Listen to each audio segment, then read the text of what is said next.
Let's turn now to discuss the impact the pandemic has had on farm workers and what we need to do to protect them going forward. We're joined now by Teresa Romero, president of United Farm Workers. Teresa, thank you so much for joining us.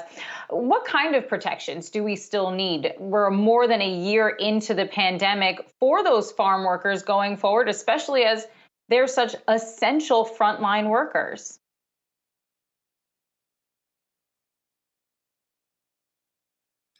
Yes, you're right. Farm workers have been working every day. You know, most of us can work remotely, but they cannot harvest the foods and vegetables that we enjoy every day remotely. We have been working in the farm worker movement with the UFW Foundation, the Cesar Chavez Foundation, and some contract companies to make sure that farm workers are getting the vaccine. For the most part, in rural areas, it's very difficult for them to go to a pharmacy because those pharmacies are not in those areas, or it's very difficult and time-consuming to make an appointment. And you need to remember that not many of them have the technology or are technology savvy to really navigate the system. So we have been working throughout the state of California to make it sure that vaccines are getting to rural areas.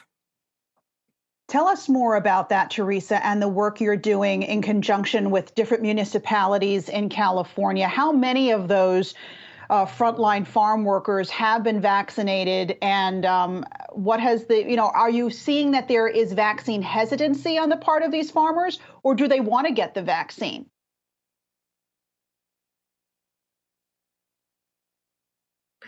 No, farm workers want to get vaccinated. We went through a process of getting phone calls with doctors and experts that spoke Spanish. So we had Zoom meetings and phone calls where workers were able to ask the questions that they had to understand what the vaccine was and what it did and the risks. Once, like all of us, once they were informed, they were told the risks. Farm workers are not hesitant to take a vaccine. I know there has been a lot of comments out there that they don't want to do it, but we have done research and we have contacted tens of thousands of farm workers, and 95% of them are saying, yes, we're going to get vaccinated. Teresa, I want to talk to you now about immigration issues, which of course is huge among a lot of farm workers. There are pathway to citizenship bills right now that are being considered. Do they go far enough? Are there too many cracks?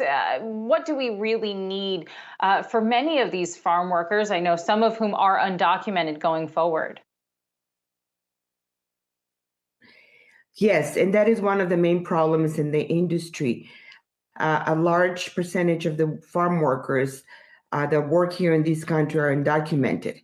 In 2019, we passed through the House the Farm Workforce Modernization Act, and it passed with this bipartisan support. 34 Republicans voted for it.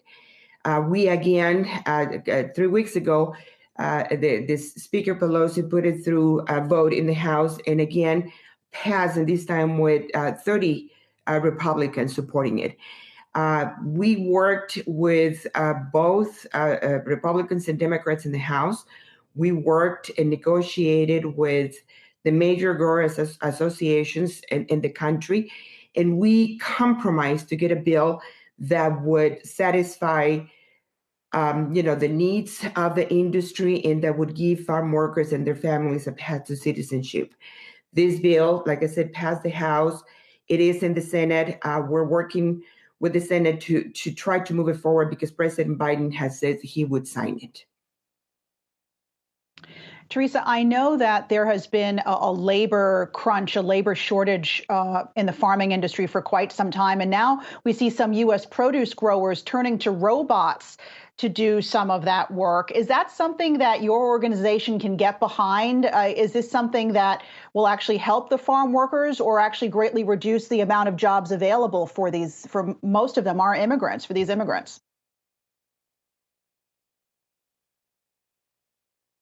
Like on any industry, technology is going to change the way we do things.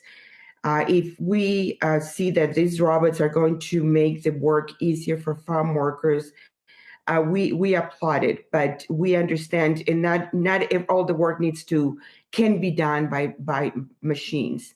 You know, when you're harvesting vegetables and strawberries and wine grapes, you have to be very careful. There's fruits and vegetables that you need to handle with a lot of care and knowledge. And I don't think the industry can be replaced by these robots. All right, Teresa Romero, United Farm Workers President, thanks so much for joining us today.